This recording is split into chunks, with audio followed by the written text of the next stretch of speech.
Because you don't putting stuff in all there. her scalp. And she's coming to tell me, oh my god, my hair is not working. You're not serious.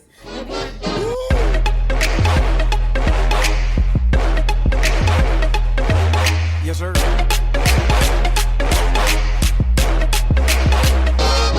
Hey y'all, and welcome back to Amber Variety. Am I supposed to be dancing at this part too? Well, yeah, you can if you want to. Okay. So, as you can see, I have a super special guest, my sister Ashley. But even more than being my sister, she is natural hair guru. She's also a business owner. And that's kind of going to be what we're doing today, so I'm going to let her take it away. Okay, hi guys. Like she said, my name is Ashley. So I'm a business owner, STEM woman, IT woman, but I also own my own natural hair care line. Yeah, she does. As y'all can see. Yeah, clearly it works. So- She's doing very well. So today I thought I would play on that a little bit, and we're going to be doing our own DIY hair oil. Yeah. And of course, talking about a couple of things that have to do with natural hair, all of your natural hair questions. I know I posed some questions on my Instagram, and a lot of people did comment, so thank you so much for your contribution. We love engagement. Love. Yes.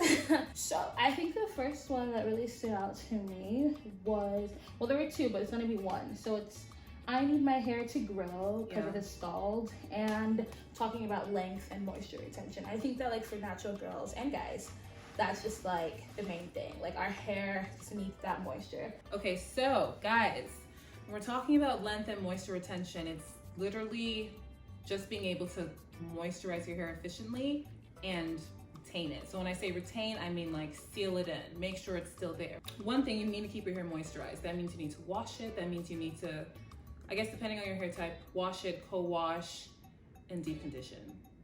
Deep conditioning should be like your best friend. I know that a lot of us have really busy schedules and we can't deep condition as much as we want to, but the more you deep condition your hair, the better for you. You're really supposed to deep condition your hair like once a week.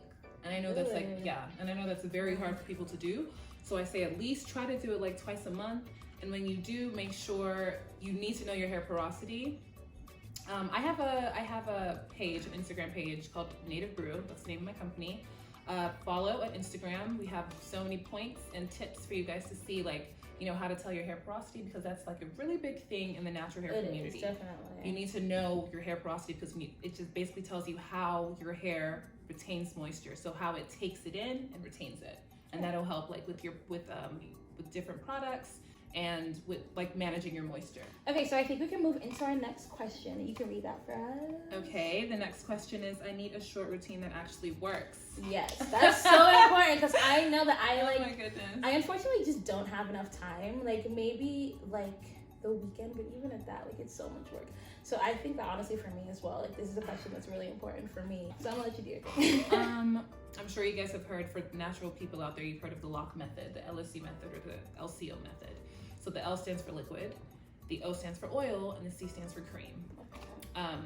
I always use either or, it just depends. Yeah, I think I'm like LCOs, like I end it with a nice oil. With a nice oil, right? Yeah. I recently just started doing the LOC. Yeah, it was cool. It was kind of cool, nice. but so just stick to my recommendation would be twice a month. For me, this is what I do, right? Twice a month, I clarify my hair. So it's either I wash it or I use like a detoxifying clarifying mask, like bentonite clay or Rizul or anything like that. So you use that, you clarify your hair, you clean it, you remove it, you remove all the toxins and all that gunk and all that icky stuff. So you do that. After that, you follow it with a conditioner, deep conditioner. You should deep condition your hair at least 2 times a month. Incorporate like hot oil treatments as well. If you want to substitute your deep conditioner for that, you can, or if you can just add them kind of together, maybe just like switch it up. Maybe this month you do this, next month you do this, something like that. But just incorporate it somewhere. So your hair's doing a little bit of everything. Exactly, a little bit of everything. Because I have a lot of hair and it's pretty long, so I just section it into little, little areas. Then I put leave-in conditioner from the root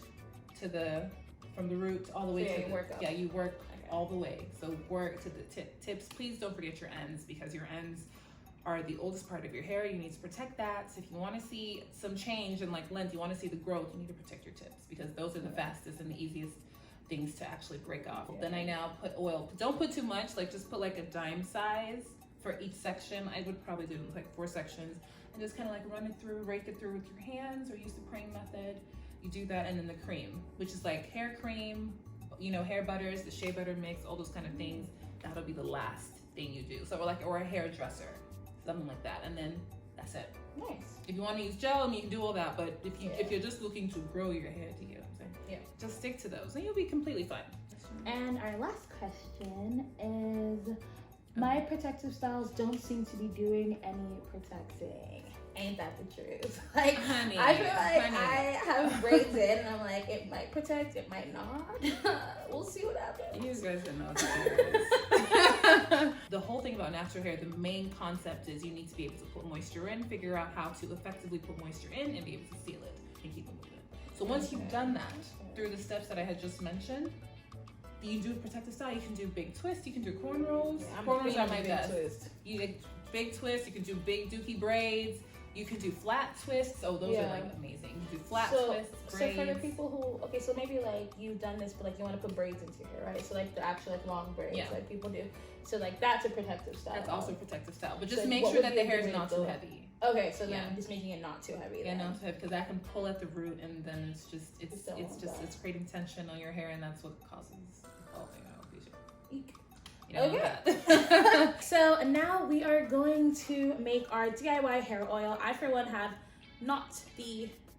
My scalp can be dry, so I also definitely can be. Yeah, like I don't always remember to do the thing. So DIY hair oil, it's really good for your scalp.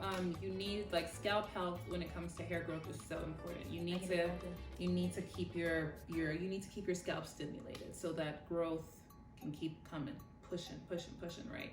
And so I chose these really inexpensive, basic ingredients. This is olive oil, the big green bottle. You can find olive oil anywhere. It's your grocery store, whatever, like you can find it. Make sure it's extra virgin olive oil, and it has been cold pressed as well. Then we have sweet almond oil, same, cold pressed, amazing, good for skin, good for hair, but really good for your scalp. Nice. Then we have castor oil. Jamaican castor oil. I'm pretty sure you guys have heard all the things about. Like everyone knows everything about castor oil. It's actually amazing. It's amazing. Like it's really good for your eyelash. And then you're supposed to add essential oils. Here we have tea tree and we have peppermint. Tea tree and peppermint are really good for your hair, especially for your scalp, because they help to cleanse the scalp. They have antibacterial, antimicrobial, and antifungal properties, which will help to cleanse your scalp. Really, really good. They'll also help to stimulate more growth. They're just amazing for your scalp. So I'm going to add some olive oil. So you don't have measuring utensils right now, so I'm just going to probably fill 1/3 of this.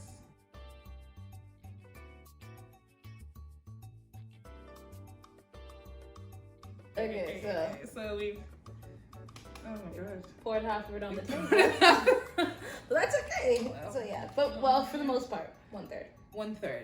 And then next we're gonna use the sweet almond oil. Okay. And so these are the carrier oils, right? Yes, these are the carrier oils. Please do not put any pure essential oil on your scalp. It will irritate it because it is very, very strong. It must be mixed with the carrier oil. So would you put like this much, like the same amount of this with the olive oil? Okay. Same thing. Carrier oils. And of course, if you are wondering what are carrier oils, what are not, 100%, I will be putting Native Brew. All of their information will be in the description below. So you can also find like their Instagram, their website, these tips and tricks that she was talking about. You can also find that as well. So if we didn't explain it here, that's just why. Yeah. So this is castor oil.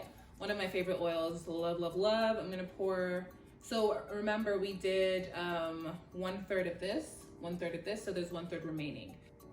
Add another 1/3 of this is fine. Maybe just a little bit less than that. Maybe like a quarter. Okay, because then we only need a couple of drops of that. Just a couple of drops because this is very thick. It is. Yeah, castor oil is like. Yeah. So we love it though. Cute. All right. It's lit. Okay, let me just get all right, then the tea tree oil. So this is what we're working with right now. I'm just gonna put a couple of drops. You really don't even need that much. It's so strong. But it's very, I can smell it. Like you can literally just open I love the tea bottle. tree oil. I like the way it too. smells. Like I'm okay with that. Okay. That's okay. Then we have peppermint. I love peppermint. You can use spearmint. You can use anything, but I like to use peppermint and tea tree oil because they're very potent.